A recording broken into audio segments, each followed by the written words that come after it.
सरदार पटेल की 71वीं पुण्यतिथि के अवसर पर उपस्थित राम नगीना बाबू, रवि रंजन जी, गुप्ता जी एवं तमाम उपस्थित सभासदों, प्यारे बच्चों, सरदार पटेल के संबंध में बचपन से लेकर मृत्यु के तक राम नगीना बाबू ने विस्तार पूर्वक बातें बताई हैं। उन्हें दोहराने की आवश्यकता मैं नहीं समझता। उससे इतर सरदार पटेल के संबंध में मैं दो बातें कहना चाहता हूँ। सरदार पटेल, जैसा राम नगीना बाबू ने कहा, गांधी जी को नेता मानने के उपरांत जीवन भर उनको नेता मानते रहे। सरदार पटेल और गांधी जी की उम्र में मात्र 6 साल का अंतर था और बहुत लोगों को शायद पता नहीं होगा कि गांधी जी ने जीवन में एक बार चुनाव लड़ा था। अहमदाबाद में साहित्यकारों की कमेटी थी शायद, और वो चुनाव हार गए थे और उस वक्त सरदार पटेल उनके विपक्ष के लोगों के साथ थे। लेकिन नेता मानने के उपरांत गांधी जी को सदा वो नेता मानते रहे और गांधी जी को नेता ही नहीं मानते थे। महात्मा गांधी के पूरे जो शिक्षा थी उसको जीवन पर्यंत उन्होंने अपने जीवन में अक्षरशः अगर किसी ने उतारने का काम किया तो उसमें सरदार पटेल थे और उसके बाद उनकी तुलना डॉक्टर राजेंद्र प्रसाद से ही की जा सकती है। नहीं तो गांधी जी के साथ रहते हुए भी, नेता मानते हुए भी, बहुत सब नेताओं ने उनके विचारों की, उनके कदमों की अवहेलना की है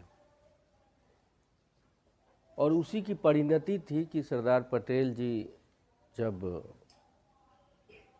प्रधानमंत्री के रेस में कांग्रेस पार्टी का अध्यक्ष ही प्रधानमंत्री होता और उस वक्त जो चुनाव होना था उसमें सभी जगहों से, जैसा राम नगीना बाबू ने बताया, उनका ही नाम प्रस्तावित था और गांधी जी की इच्छा जवाहरलाल नेहरू जी के लिए थी, तो उन्होंने उस बिना देरी किए हुए उस इच्छा का पालन किया। उस घटना का जिक्र लोहिया जी की किताब में भी है कि किस तरह से कृपलानी जी ने वो पुर्जा सरदार पटेल जी को दिया कि आप नाम वापस ले लीजिए। उन्होंने वापस कृपलानी जी को पुर्जा कर दिया कि गांधी जी ऐसा चाहते हैं। लेकिन पटेल जी कुछ नहीं बोले और समर्थन नहीं रहने के बावजूद भी नेहरू जी ने उस पर कोई प्रतिक्रिया जाहिर नहीं की और अध्यक्ष बने। ये सब इतिहास की बातें हैं। लेकिन आज जिस तरह से इस सूचना के क्रांति के दौर में व्हाट्सएप यूनिवर्सिटी चलता है, बहुत तरह तरह की गलत बातें व्हाट्सएप पर चलाई जाती हैं और उसमें गांधी जी को छोटा करने का प्रयास किया जाता है। उनके संबंध में तरह तरह की अनर्गल बातों का प्रचार करके और सरदार पटेल को ऊंचा करके गांधी जी को छोटा करने का प्रयास किया जाता है। गांधी जी के छोटा करने पर कभी भी पटेल ऊपर नहीं हो सकते। वो मूर्ख लोग ये बात नहीं जानते, क्योंकि पटेल सही अर्थों में गांधी जी के अनुयायी थे और उनको अक्षरशः आत्मसात किए हुए थे। और निश्चित ही अगर ऊपर से अगर वो इन सब स्थितियों को देखते होंगे तो उनके आत्मा को बड़ा दुख पहुंचता होगा। गांधी जी से बड़ा 20वीं शताब्दी में इस धरती पर कोई व्यक्ति पैदा नहीं हुआ। 20वीं शताब्दी के महानतम पुरुष थे।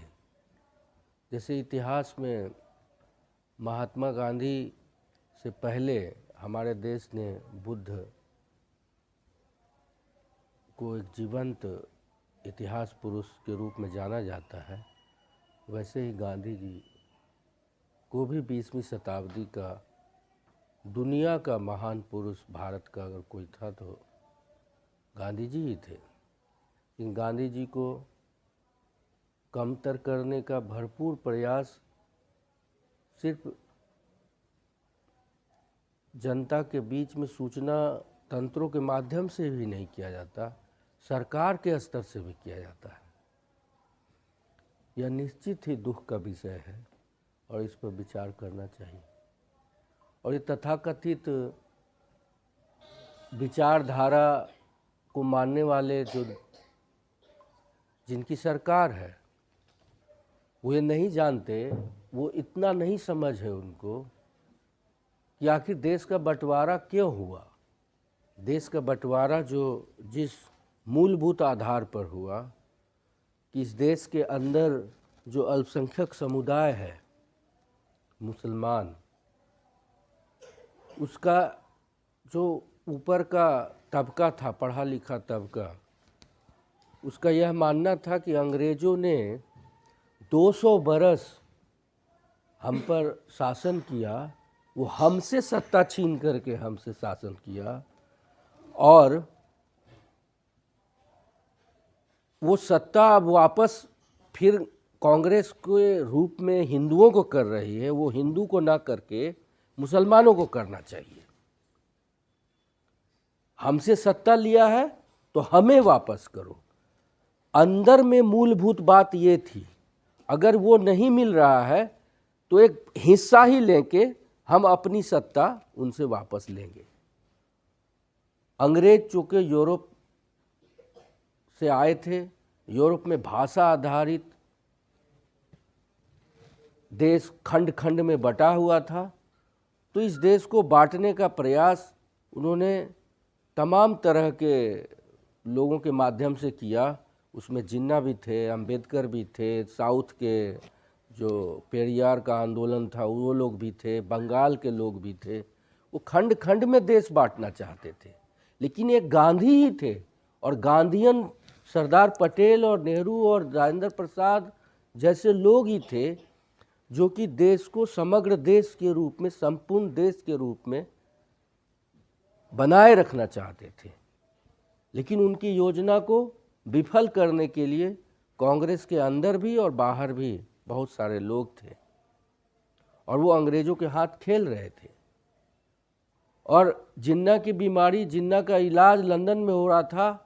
चर्चिल को ये बात पता था कि वो ज़्यादा दिन जिंदा नहीं रहने वाला है और उस बात को छुपा के जानबूझकर रखा गया था और वो वाइसराय को भी पता था, लेकिन उन्हें तो देश बांटना था।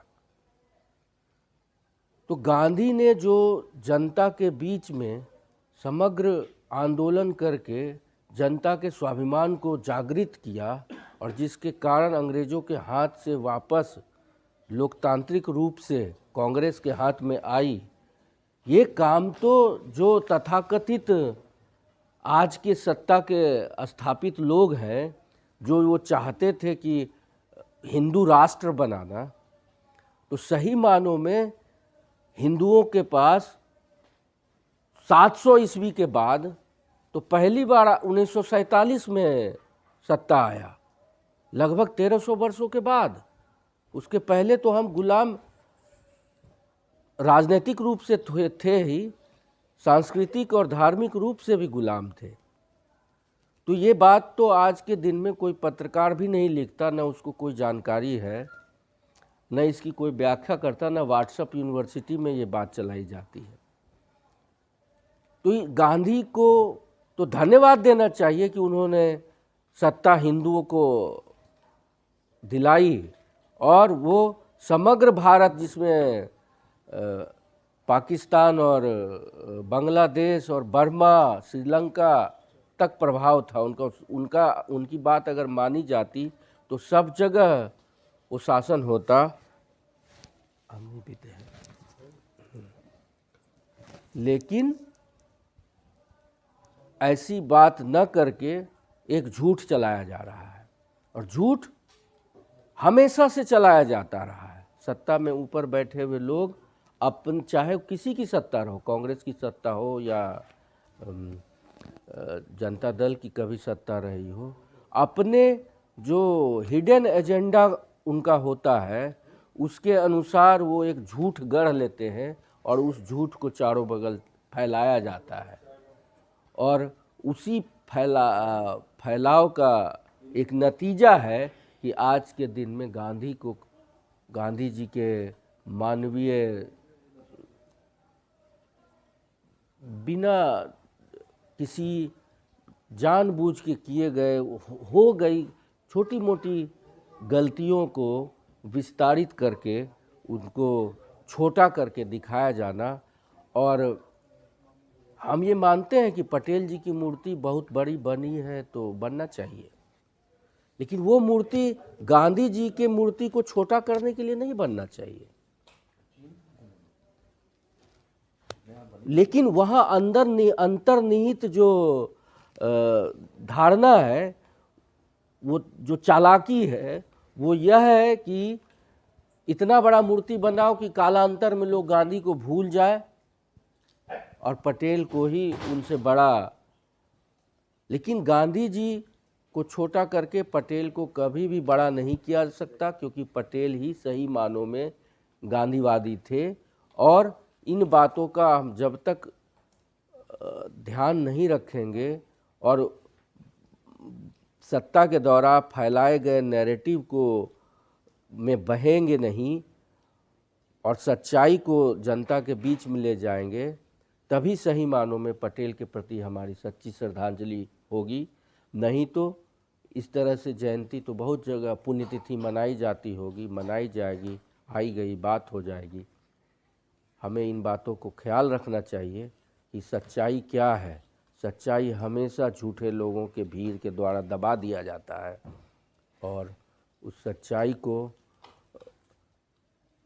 समझने वाले लोग बहुत कम होते हैं। उनका यह कोशिश होना चाहिए कि हमेशा सच छुपता नहीं है, उसको जनता के बीच अपने सामर्थ्य के अनुसार फैलाने का काम करें। इन्हीं बातों के साथ मैं अपनी बात खत्म करता हूँ। धन्यवाद।